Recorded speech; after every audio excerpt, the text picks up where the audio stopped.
Okay? Sige po, let us pray. All right, let us pray first.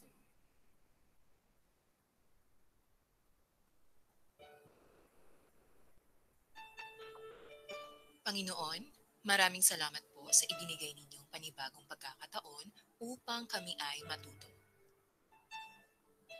Salamat sa pagkakataong maipatuloy namin ang aming pag-aaral sa kabila ng mga pagbabagong dulot na kinakaharap naming pandemya. Gabayan ninyo kaming lahat na mag-aaral upang malinang ang aming isipan at maunawaan ng lubos ang anumang leksyon na itinuturo sa amin. Gabayan din naman ninyo ang aming mga guro na patuloy at walang sawang nagbibigay inspirasyon at gumagabay sa amin sa kabila ng kinakaharap naming pagsubok. Sa iyo ang kaluwalhatian at aming pagsamba, Panginoon naming Diyos, sa pangalan ng iyong anak na aming tagapagligtas. Amen. Okay, amen. Okay, once again, minsan pa, magandang umaga. And yon, Happy New Year sa ating lahat.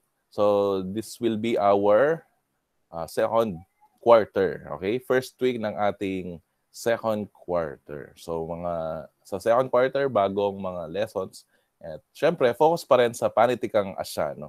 Okay, yung mga literature, mga panitika na makikita natin at mapapag-aralan natin under sa mga bansa sa Asia. Okay? So first week natin sa second quarter, pag-aaralan natin ang panitikan sa Japan, okay? Or yung panitikan ng Hapon. Yan. Familiar ba kayo sa bansang Hapon? Sino dito yung may kaalaman? Ano ba yung mga information na maaari nating ma-share tungkol sa bansang Hapon? Anyone? Sige nga. Meron ba? Ate po, Yan. sindikato ka rin, ay, may sindikato po doon, yung malaki sindikato po siya, tapos, ano po, parang hindi po siya mahawak-hawakan ng gobyerno nila. Saan mo nalaman yan, Maureen? Sindikato, mo? Sir, kaya balita, sir. Sa balita. Ayan, malaking sindikato ng ano? Yakuza lata rito. Yakuza. Yan. So, yan. Nabasa mo yun? Napanood mo?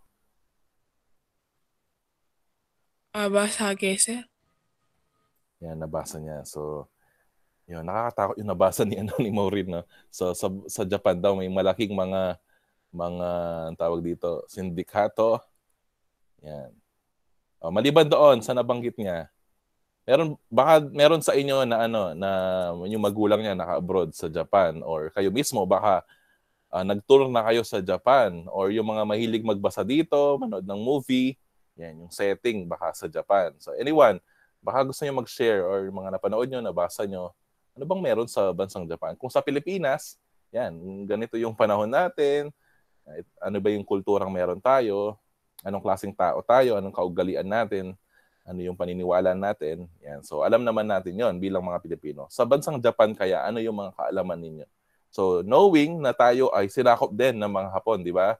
Sa panahon ng Hapon, after ng mga Espanyol, Amerikano, yan, nandyan yung mga Hapon na sumakop sa atin. So meron ba kayong may share maliban kay Maureen? Ano pa ba yung mga kaalaman nyo tungkol sa bansang Japan or Hapon? Kinoma, sir. Ano na? Kinoma. Kinoma, ano yon, nak? Damit po sa Hapon. Damit Yung mga sa Hapon. JM Crisostomo? Yan. Kimono. Yan. Baka yun yung gusto mo sabihin. Kimono. Yan yung... Sino yon? Sino yung kasama mo dyan? Kimono. Yan. So, yun yung pambansa or sa atin, kung ano ba yung pambansang damit natin? Barok Saya. Okay? At yung Barong Tagalog. Sa kanila, tawag sa kanila yung kimono.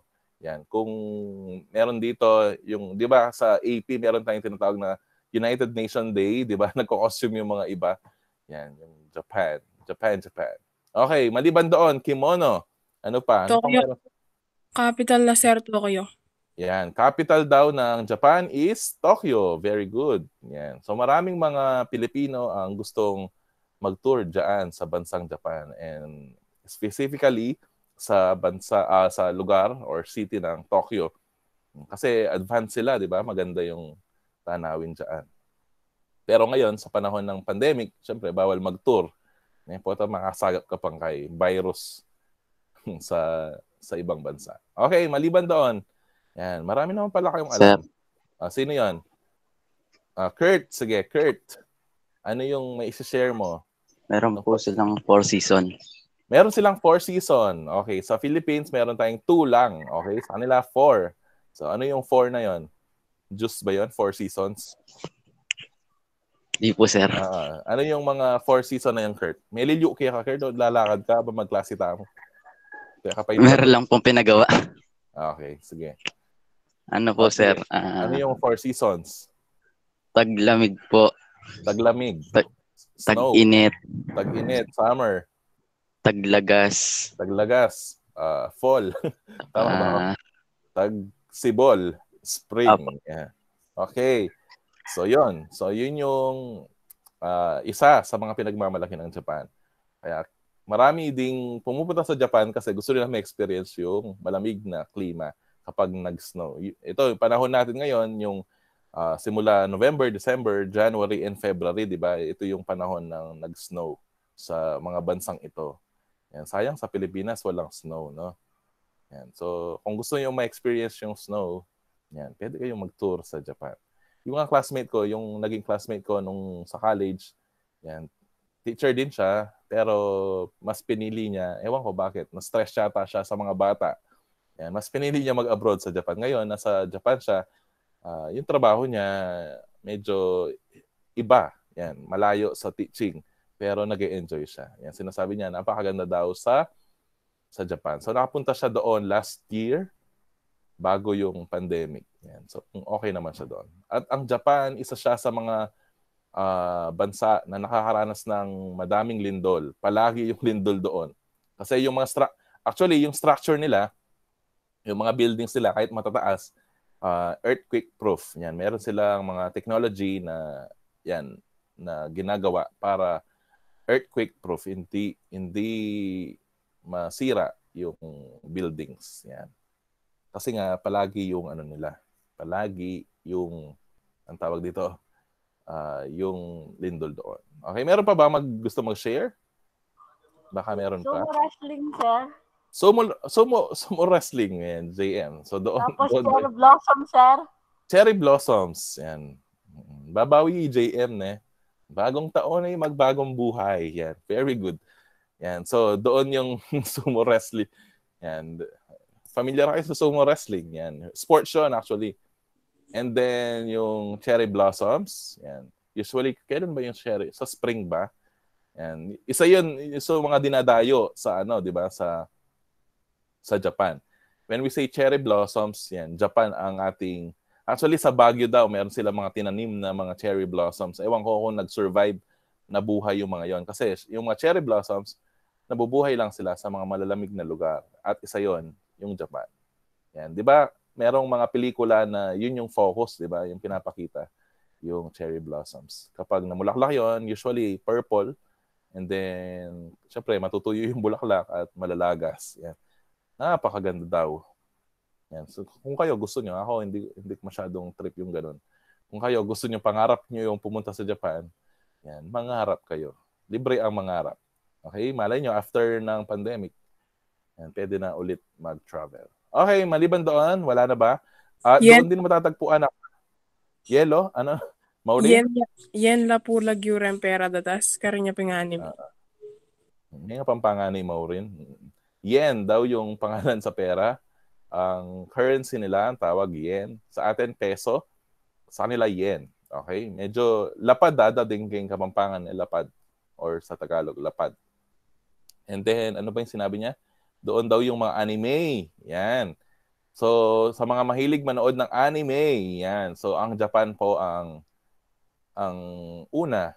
And actually, sila yung talagang gumagawa nun.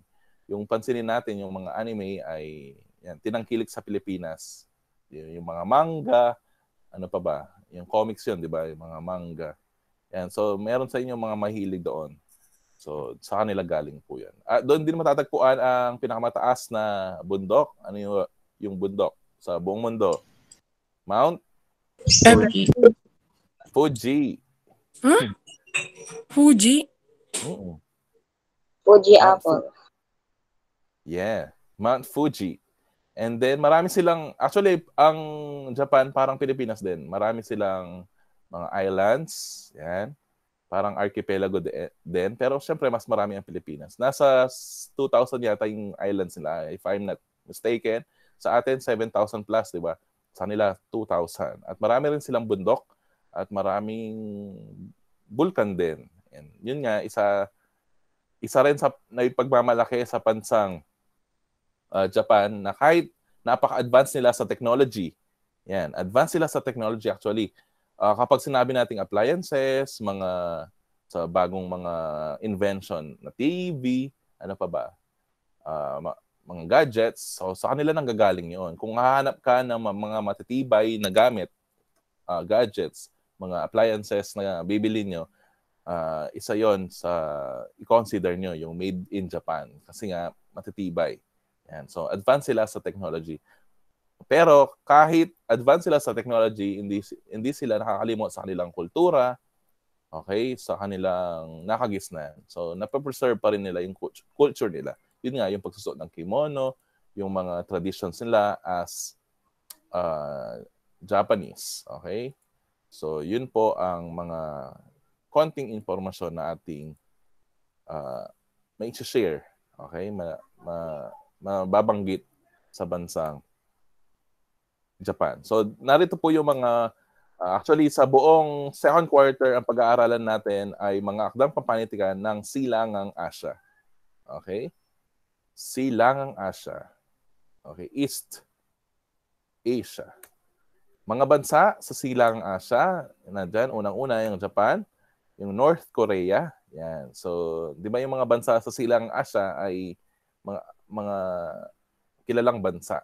Okay? South Korea, Taiwan, China, and Mongolia. Kung mapapansin ninyo, yung mga bansang ito ay halos pare-pareho yung itsura nila. Singkit, maputi, katamtaman yung laki, di ba? So, meron silang distinction na halos pare-pareho. Di ba yung mga Koreano, Hapon, at Taiwanese, and Chinese, di ba medyo magkakahawig sila. Yan. And then same sa Mongolia. Yan. So, at sa mga bansang ito, advance sila sa technology. Yan. So, yung mga cellphone sa Korea, di ba? Yung sa Taiwan. Yung mga, kung may kilala kayo naka-abroad sa Taiwan, yung trabaho nila sa factory, gumagawa sila ng mga LCD, sa cellphone, yan. Mga sa gadgets. Same as, lalo ng China. Napakayamang bansa ng China ngayon. Okay? So, una nga doon, yung bansang Hapon na napag-usapan natin kanina. Ito ang unang-unang pag-uusapan natin sa second quarter, yung first week natin. So, lahat po ay tungkol sa bansang Hapon. And then, under doon, sa bansang Hapon, dito natin malalaman ang, ano ba, ang tangka at haiku. Yan. So, I think sa grade 8 kayo, napag-aralan nyo na ito, di ba? Yung panahon ng Hapones. Sa first quarter din yata yon sa grade 8, panahon ng Hapones or second quarter, hindi ko na matandaan. So, kaligirang pangkasaysayan ng tangka at haiku. So, kung pamilyar kayo sa tangka at haiku, ito po ay parehong uri ng tula. Yan. So, ang tangka at haiku ay mga panitikan or sangay ng panitikan, mga tula, anyo ng tula na ipagmamalaki at kilalang-kilala sa bansang Hapon. Yan. So, pag-aaralan po natin yan. So, ako na lang po yung magbabasa para medyo mabilis. Parang background lang po kasi ito. And then later on, malalaman natin ano ba ang tangka at haiku. Okay? So, ang tangka at haiku ay ilang anyo ng tula na pinahalagaan ng panitikang Hapon. Okay? Ginawa ang tangka noong ika-8 siglo, 8th century. Napakatagal na pala ng tangka, no? At ang haiku naman noong ika-15 siglo. So, magkaiba sila ng panahon na ginawa. Okay? 8th century and 15th century. So 7 century ang difference. Sa mga tulang ito, layong pagsamasamahin ang mga ideya at imahe. Yan, ideas and image sa pamamagitan ng kakaunting salita lamang. So ang dalawang tulang ito, meron silang kanya-kanyang distinction, kanya-kanyang sukat at kung ilang mga pantig ang binubuo sa buong tula. Okay. Ang pinakaunang tangka ay kasama sa kalipunan ng mga tula na tinawag na Manyoshu or collection of 10,000 leaves. Yan. So ano lang to, mga brief background. Antolohiya ito na naglalaman ng iba't ibang anyo ng tula na karaniwang ipinahayag at inaawit ng nakararami. So ang tangka pala ay dating hindi lang siya basta tula, yan, inaawit siya, binibigyan siya ng tono. Okay, sa panahong lumabas ang Manyoshu, kumawala sa makapangyarihang impluwensya ng sinaunang panitikang Chino ang mga manulat na Hapon. Yan. Ang mga unang makatang Hapon ay sumusulat sa wikang Chino sapagkat eksklusibo lamang ng ang wikang Hapon sa pagsasalita at wala pang sistema ng pagsulat. So parang nag-adapt sila sa Chinese and then later on nagkaroon sila ng sariling paraan ng pagsulat. Yan yung Hapon. Diba sa Pilipinas meron tayong tinatawag na baybayin or tinatawag din nilang alifbata or alibata. Ito yung sinaunang paraan natin ng pagsulat. And later on, nagkaroon tayo ng, kumbaga, influence sa mga Hapon, sa mga Amerikano, at nabago ang ating paraan or sistema ng pagsulat. Sa Hapon naman, bago sila nagkaroon ng sarili, yan, nag-adapt muna sila sa Chinese. Okay? Sa pagitan ng ika-5 hanggang ika-8 siglo, isang sistema ng pagsulat ng Hapon ang nilinang na mula sa karakter ng pagsulat sa China or China upang ilarawan ang tunog ng Hapon.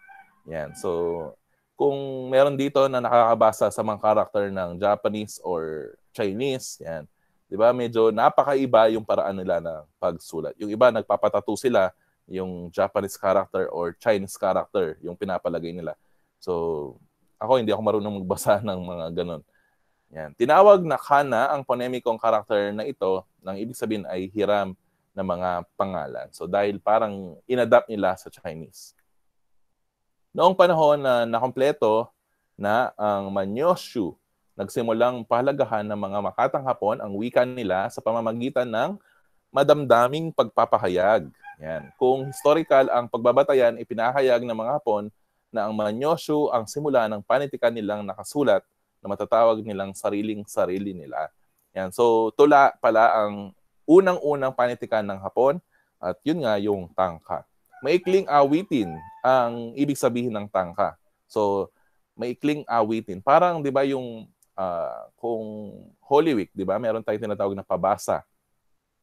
Di ba, yung tula yon na nakasulat na parang kasaysayan ni Jesu Cristo, di ba? Yung nabuhay siya dito sa mundo hanggang siya'y namamatay at mabuhay muli. Inaawit nila yon. Yan. Parang ganon yung tangka. Meron siyang awitin na punong-puno ng damdamin. Bawat tangka ay nagpapahayag ng emosyon o kaisipan. Emotion and ideas. Karaniwang paksa naman ang pagbabago, pag-iisa. Pagbabago parang changes. Yan. Magkaroon ng pagbabago sa buhay, lipunan, sa bansa. Pag-iisa, unity, and then yung love or pag-ibig. Yan. 31. Yan. When we say 31, 31, ang tiyak na bilang ng pantig na may 5 taludtod.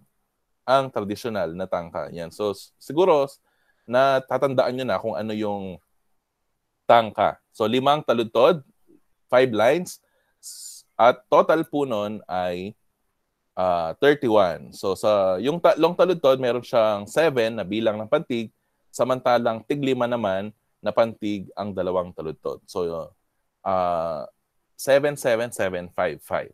Yun po yung bilang ng tangka.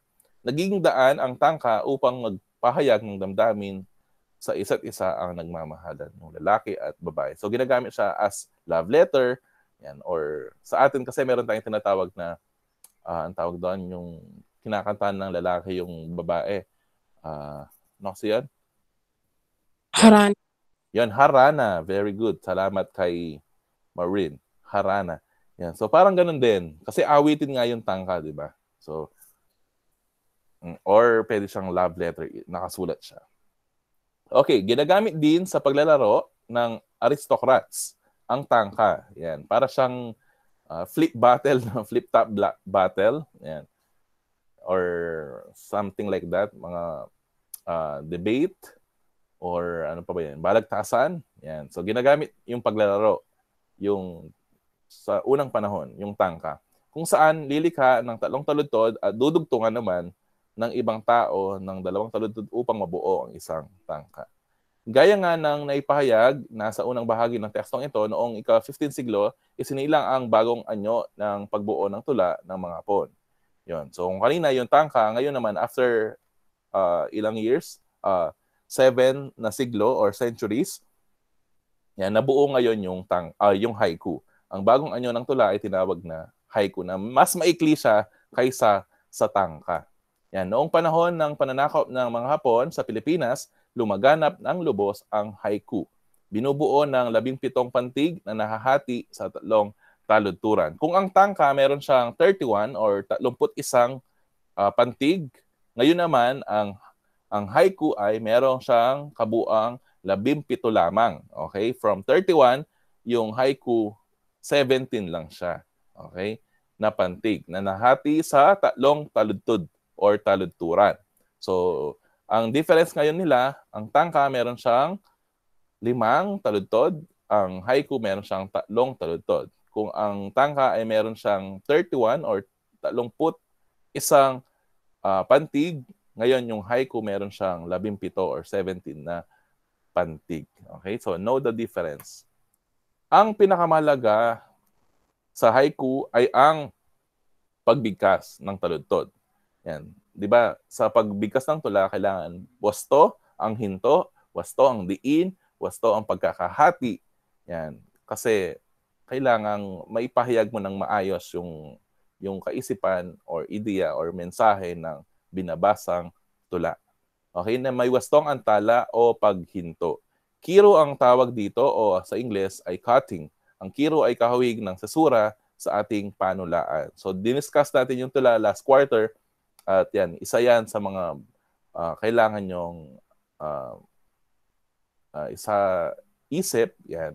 So, i-remind sa sarili niyo yung pagbasa ay napaka-importante.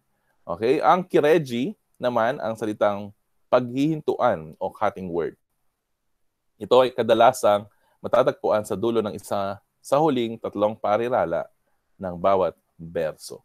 Okay? Ang kinalalagyan ng salitang pinaghintuan ay maaari makapagpahiwatig ng saglit na paghinto sa daloy ng kaisipan upang makapagbigay daan na mapag-isipan ang kaugnayan ng naunang berso sa sinundang berso. Usually, gumagamit tayo dito, excuse me, ng quit, okay? Or comma sa Ingles. Yan. Maaari rin namang makapagbigay daan ito sa marangal na pagwawakas. Okay, ang mga salita na ginagamit ay maaring sagisag ng isang kaisipan. Halimbawa, ang salitang kawazu ay palaka na nagpapahiwatig ng tagsibol. Okay, so kapag daw lumalabas yung mga palaka, yan, it means tagsibol yun. Yan. So when we say tula kasi, di ba, napag-aralan natin ang pagbibigay ng denotasyon at konotasyon, di ba? Ito ay maaaring magbigay ng sagisag or symbol sa isang salita. Ang siguri naman ay unang ulan sa pagsisimula ng taglamig. Yan. So sa bansang Hapon ito. Yan, yung binanggit ni Kurt kanina, meron silang 4 seasons. Mahalagang manawaan ang pagbabasa ng babasa ng haiku at tangka, ang kultura at paniniwala ng mga Hapon. Excuse me. Upang lubos na mahalaw ang mensaheng nakapaloob sa tula. Okay. So dito naman pag-aaralan natin yung estilo ng pagkakasulat ng tangka at haiku. Yan. So parehong anyo ng tula yung dalawa, yung tangka at haiku ng mga Hapon. Maikling awitin ang tangka na binubuo ng 31 pantig na may 5 taludtod. Yan. Naulit na lang ito. Huwag niyong kalimutan yan. Kapag sinabing tangka, meron siyang 31 pantig na may 5 taludtod. Okay? Ito yung pagkakahati niya. Karaniwang hati ng pantig sa mga taludtod ay 77755. Pwede rin siyang 57577. Kung ito-total nyo yung mga yan, 31. Okay? O maaaring magkapalit-palit din na ang kabuuan ng pantig ay 31 pantig pa rin. So, pwede siyang magkakabaligtad. Pero sa atin, usapan natin ito, para hindi ako masyadong mahirapan sa pag-check. Itong una lang ang inyong gagamitin. 77755. Okay? Ito lang ang iisang gagamitin ninyo. Yan, ito. Ay, hindi. Nalipat siya. Ito. Ito ang gagamitin ninyo, ha? Natin lahat. 77755. So, yun lang. Kapag sinabi nating tangka sa klase natin, yan, pwede siyang magpapalit-palit, pero sa atin, i-fix natin siya dito para hindi tayo magkakaroon ng problem, magkakagulo sa pag-check.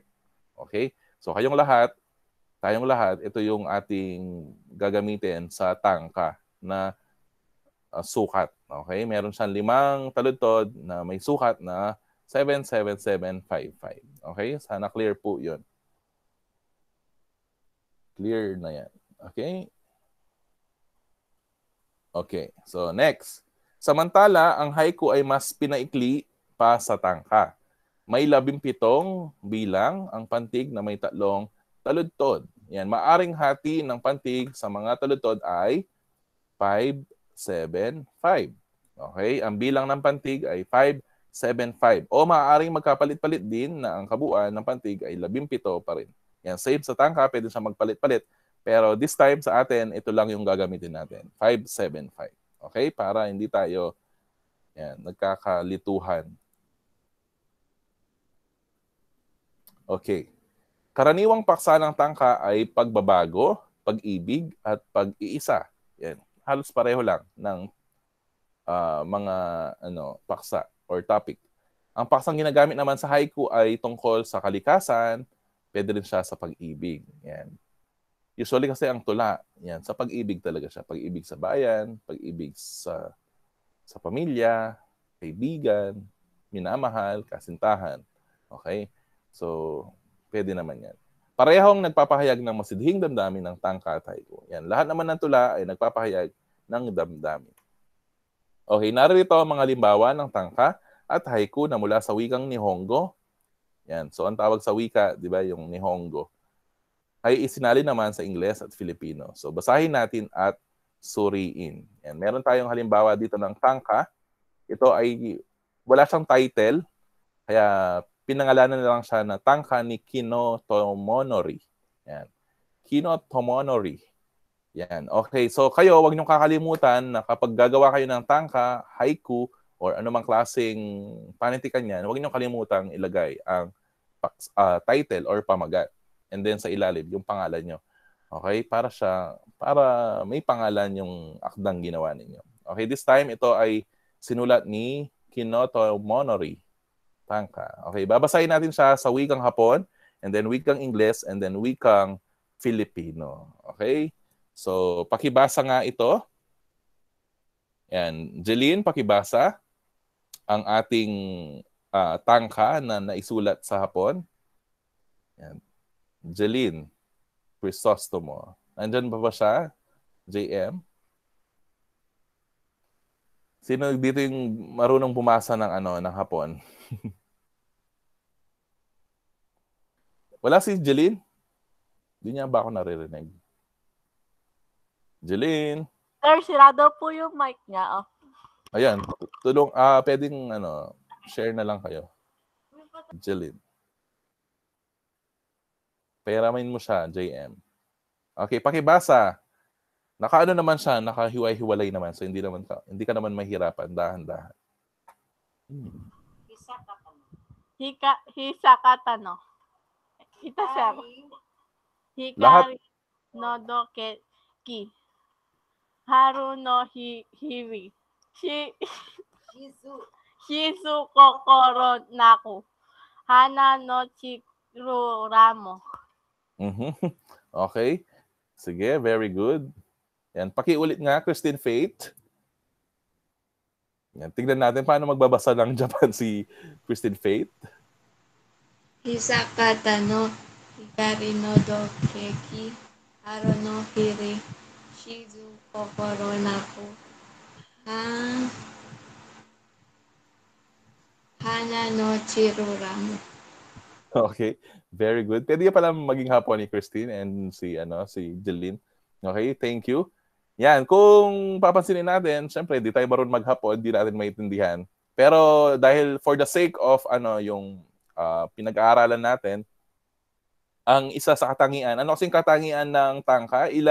Ilang taludtod meron siya? Ilang taludtod? Meron siyang 5 taludtod. Tama ba yung example? 5 ba yung taludtod niya? 1, 2, 3, 4, 5. Tama ba? Yes po. Tama, hindi?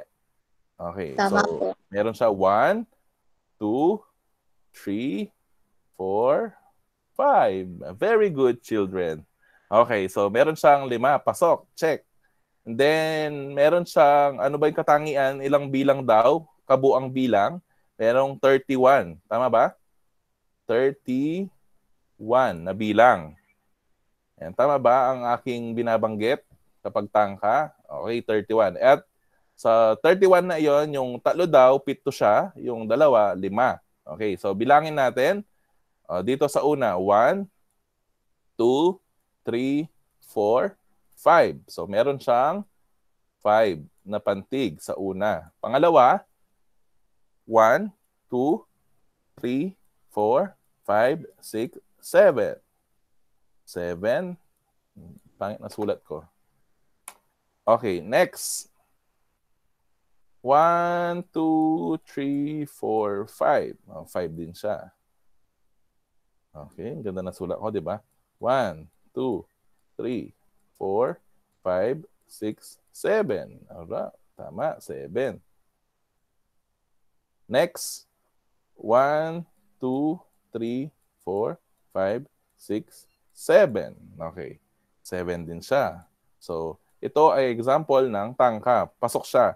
7, 7, 5, 7, 5. So, total is 31. So, yun po ang isa sa katangian ng tangka na kailangang taglay niya sa pagsulat. Okay? Sana naintindihan niyo.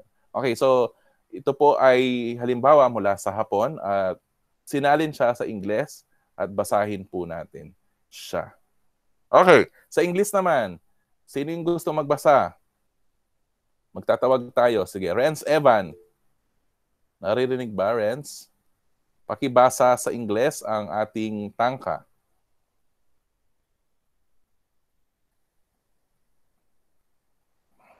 Nawala yata si Renz Evan. Andyan ba siya? Renz, ayan, andyan pa siya. Paki-open ang microphone, pakibasa, Renz Evan. Di ako marinig. Si Prince na lang. Prince, pakibasa sa English. English. Okay. It's perfectly still. Spring, they banded in soft light from the spread out sky. Why do the cherry blossom so restlessly scatter down? Okay. So, yun po ang kahulugan niya sa English. Medyo naiintindihan na natin siya kasi naiintindihan naman natin yung English. Okay? Thank you, Prince. Pakiulit nga, Rolis Sagario.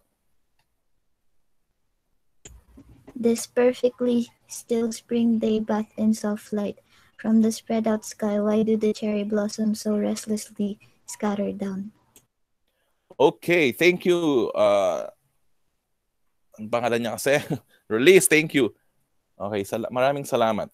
Okay, so yun po ang kahulugan niya sa biglang naglip si tinawag ko lang yung pangalan niya, si Renz. Okay, so yun po yung kahulugan niya sa English. Yan. This perfectly still, parang ang lungkot ng tula ng tangkang ito. No? Spring day bath in soft light. Yan. From the spread out sky, why do the cherry blossoms so restlessly scattered down? Yan, parang siya, panahon ito ng taglagas. Yan. Kasi yung cherry blossoms nahuhulog, scattered down, nasa ground na siya. Yan, para siyang inihipan ng hangin at nagkalat na siya sa lupa. Yan. So parang malungkot na pangyayari sa nagsulat ng tangkang ito. Okay? So kung bibilangin din natin ito, so meron din siyang sukat na 5, 7. Tama ba? From the spread out sky. 5 din. And then 7, 7. Okay? So same siya doon sa original na bilang. So meron siyang total na 31. Yan. Kamukha siya ng bilang natin dito sa una. Erase natin. Okay, so yun po ang halimbawa, translation niya sa English. Sa Filipino naman, ito po ang translation niya. Okay, pakibasa nga. And Steven, pakibasa ang Filipino version niya. Steven. Payapa at tahimik ang araw ng tagsibol, maaliwalas bakit ang cherry blossoms naging mabuhay. Okay.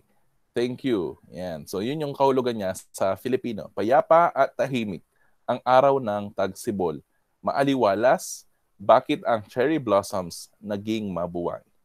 Yan. So parang siyang 'di ba, challenges sa buhay, yan. So mga season sa buhay, minsan masaya, minsan malungkot, 'di ba? Hindi naman lahat ng pagkakataon smooth sailing. Yan, makakaranas tayo ng problema at kalungkutan. And parang ganoon yung mensahe ng ating tangka. Yan. So example po ito na maaring makatulong sa inyo sa pagbubuo ng sarili nyong mga tula. Okay, ng tangka at haiku. Okay, so dito tayo sa ikalawang halimbawa. Ang haiku naman ni Basyo na isinalin sa Filipino, same ni Vilma C. Ambat. So sa hapon, ito po ang halimbawa ng haiku. Okay, kanina tangka, ngayon haiku. Okay, pakibasa. Sino kaya? Si ano na lang? Sige, si ate. Si JM. Yan, para makabawi naman sila sa matagal na... Hatsu. Sigure. Saru. Mo. Komino. Uy, tinako. Wo. Meron siyang coach. Nari. Pakiulit. Sige, yung maayos na pagkakabasa. Yung walang nagko-coach sa'yo. Hatsu. Sigure. Saru. Mo. Komino. Wo. Hoshige. Nari. Yan, merong anong tawag dito? Coach. Sir, mama kita, sir. Galing yung Japan. Nag-Japan si mama. Ano daw kahulugan nun? Ano daw yan? Anong ibig sabihin nun?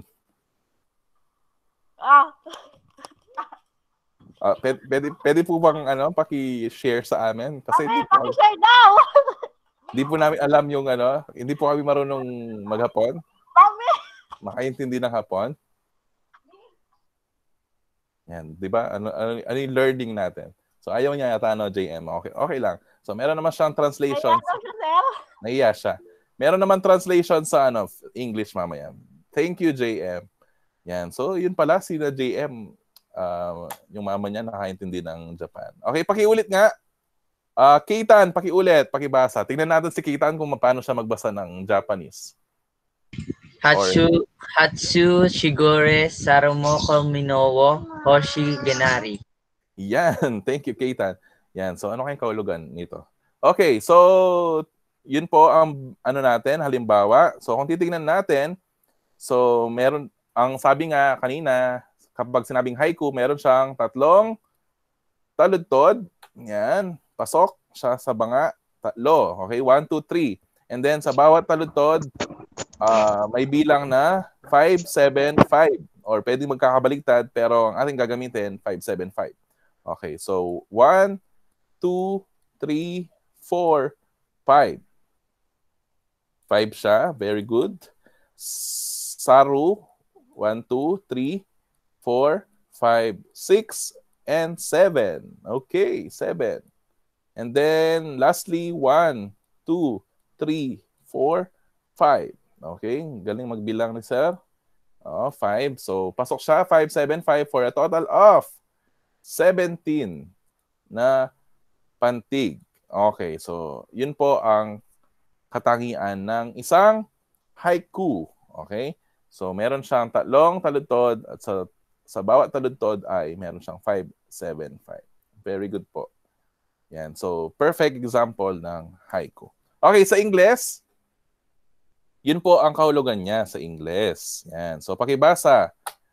Sinong gusto magbasa? Sandali, maghanap tayo. Jasmine Torres. Jasmine, pakibasa po ang English translation ng ating haiku. An old silent pond, a frog jumped into the pond, splash, silence again. Okay, thank you. Pakiulit nga. RJ Correo. RJ, pakiulit sa English. RJ. An old silent pond, a frog jumped into the pond. Splash, silent again. Silence again. Okay, thank you. Yan. Kumusta mo kay Princess? Yan. An old silent pond. Yan. Di ba sa Japan, meron tayong tinatawag na mga pond. Kapag sinabing pond, ito yung parang maliit na anyong tubig, di ba? Na may mga isda, palaka, water lily. Yan. So sa amin na elementary kami, sa school namin, dito sa barangay namin, sa Epong Bulaon Elementary School, meron silang man-made pond sa science garden namin. Siguro kayo, meron din ganun nung elementary kayo. Science garden, meron siyang pond, may inaalagaan kami doon mga maliliit na isda. Tapos may mga palaka, mga water lily. Yan, kangkong. Yan. So, ganun yung pond. Kung search nyo lang sa internet kung hindi nyo alam yung pond. An old silent pond. Baka dito sa Japan, maraming mga pond. Kasi nga, rin sila, mga island din sila. Mga natural pond, natural. Kapag sila may natural, nandiyan na talaga sila. Okay? Then, meron silang mga species sa loob noon. And then yun, a frog jumps into the pond. Lumundag yung palaka dun sa pond. Splash, silence again. Yan. So, yung pond kasi hindi naman siya kamukha ng river or ng ocean na may alon or rumaragas sa tubig. Stagnant siya. Kapag sinabing stagnant, lang siya, silent talaga siya. Okay? So, parang yung frog, nagsisymbolize siya ng tao na dumating sa buhay mo, na papasok siya sa buhay, and then eventually, yon, babalik din yung yung magiging silent, tatahimik din ulit yung buhay mo. So, may mga taong manggugulo lang talaga siya. Okay? Magiging lesson sa buhay po natin. Okay? Tignan natin sa Tagalog naman. Ano yung kahulugan niya? Sige. Ano yung translation niya sa Tagalog? Sinong gusto magbasa? Stephanie Mayo. Stephanie Mayo. Guys, si Jeline daw po. Hindi, si Stephanie Mayo. Paboray mo na Jeline. Ano yan? Matandang sapa ang kalakay tumalon, lumalagas. Lumalon. Okay, thank you, Stephanie. Pakiulit, Trilliana Pauline. Matandang sapa ang palakay tumalon, lumalagasgas. Lumalagaslas. Yan, lumalagaslas. Okay, so bibilangin natin, 5, 7, 5 pa rin. Mayroon siyang tatlong taludtod. Okay, matandang sapa, old pond. Yan, palakay tumalon, lumalagaslas. So sa una, merong epekto sa tubig yun, di ba? Parang tayo lang, kapag nag-dive tayo sa tubig, merong epekto sa tubig yun. And then after that, yan. So pagkatapos nun, babalik din ulit yung tubig dun sa form niya. Okay? So, ganun po ang gustong sabihin ng ating mga example na tula. Okay? So, siguro naging familiar na kayo kung ano ang tangka at haiku. Okay? So, titingnan natin ano ba yung mga gagawin yung activity. Yan, i-open ko ang ating wait lang. Ang ating LAS.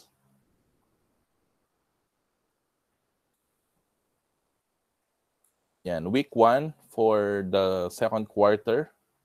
So, ganito po yung itsura niya. So, wait lang, share natin. So, meron kayong mga 6 na activity na available. na gagawin ninyo. At syempre, madali lang. Pumili tayo ng madadalian kayo. Yan. So, sana nakikita na ninyo ang... Ay, namilyari. Wait.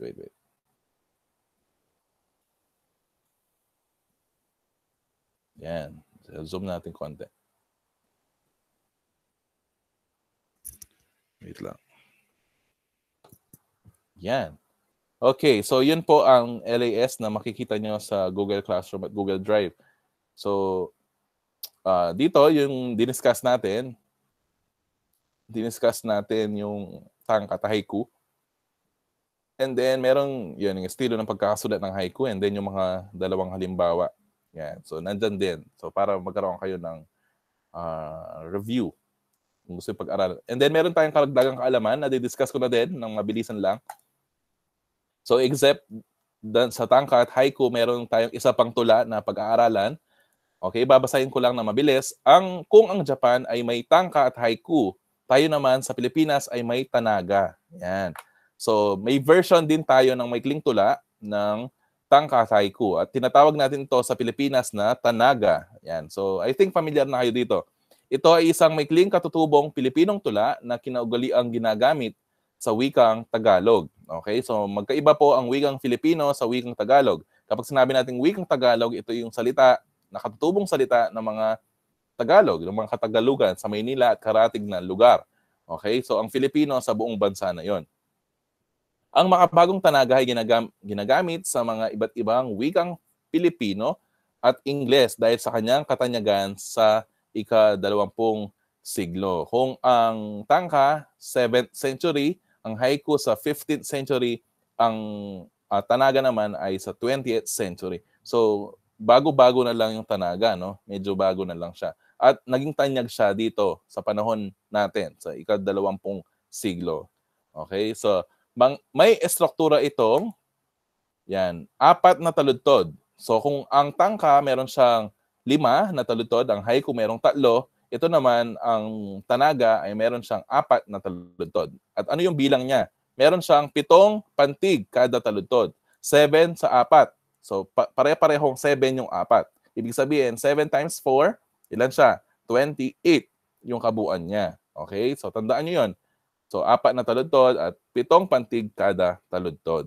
Okay?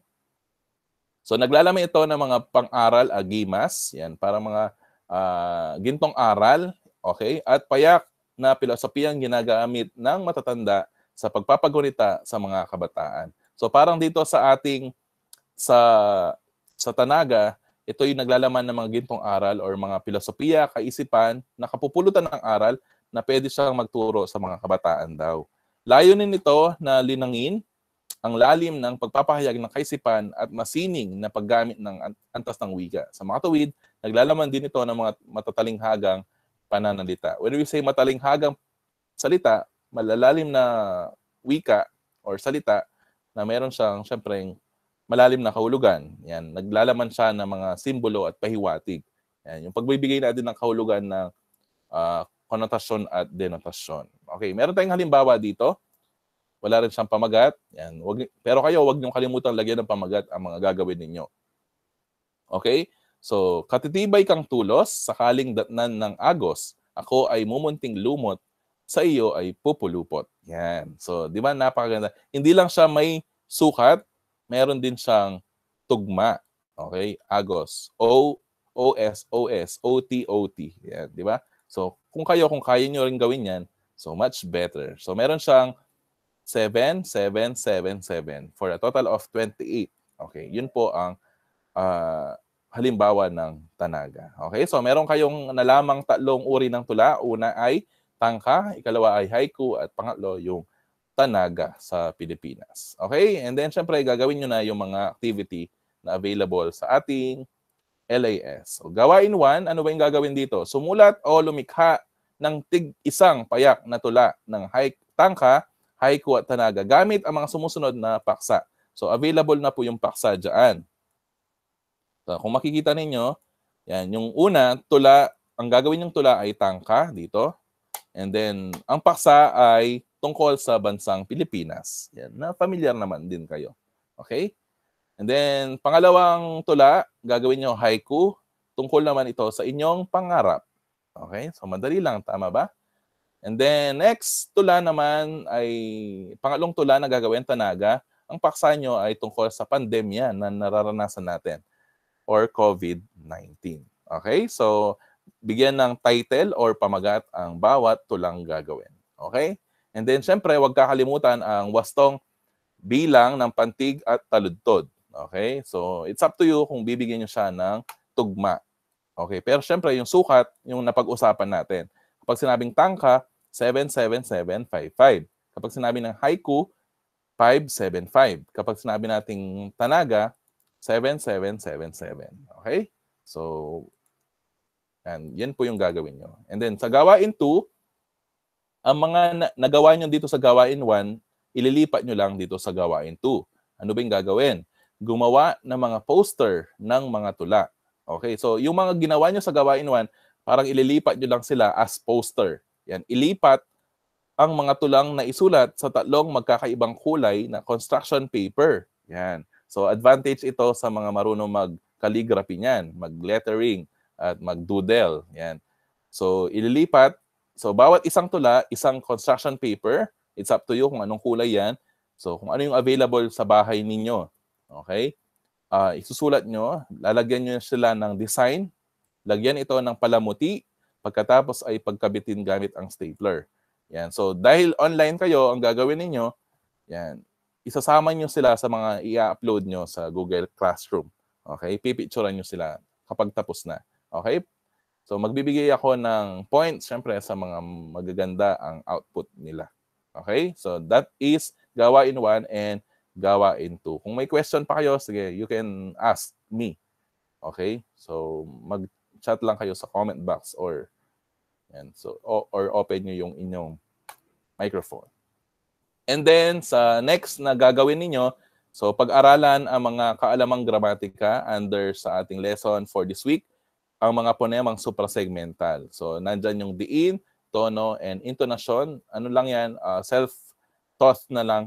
Yan. So, ibig sabihin, kayo mismo sa pagbabasa nyo, maunawaan nyo yan. So, may example tayo na nakalagay dyan. 3 yan. Yung diin, tono, and antala. And then, meron kayong mga gagawin na gawain, 1 to 5. Yan, tigo 1 to 5 na isa sa katuparan nyo. Kompletuhin nyo. Okay, gawain 3, gawain 4, gawain 5. And then, yung gawain 6, yan. So, basahin na lang yung mga panuto para hindi kayo mahirapan. Okay? So, then kung may question, pwede nyo naman akong tanungin sa ating chat or GC. Okay? So, that's it. So, 6 na gawain lang ang gagawin for this week. Kakaunti lang. Okay? So, sana magawa nyo po ito ng on time at ng maayos. Okay? So, any question? May question po ba? Meron bang humabol sa inyo sa mga na-absent kanina? Baka sayang naman. Okay? May question or wala? None, sir. Okay, so wala daw, sabi ni Steven. So, sana clear po ang ating lesson for today. So, napag-aralan natin ang tangka, haiku, at tanaga. Okay? And then, so may gagawin kayo na mga activities regarding dyan sa mga yan. Okay? So, kung wala ng question, sige, harap tayo ulit sa camera. Magpipicture lang ako. And then, yan, you can start answering yung mga activities. Open po ang camera sa mga na-off and harap sa camera. 1, 2. Isa pa? Okay, so that's it for today. And I hope na gagawin nyo on time. Okay, remind ko lang, kapag late po yung submission, i-off ko yung Google Classroom para maiwasan natin yung late. Okay? So dapat before the time, the due date. So, pwede nyo naman gawin. May sapat naman na oras kayo para gawin yung mga yan. At konti na lang yung mga activity na pinapagawa namin. Okay? So, kung wala ng question, pwede na tayong mag-start na mag-answer, mag-leave ng call. And, yon, happy learning and great day. Happy New Year ulit sa inyo. God bless. Thank you. Thank you, sir. Salamat. Good day, sir. No problem. My pleasure. Good day.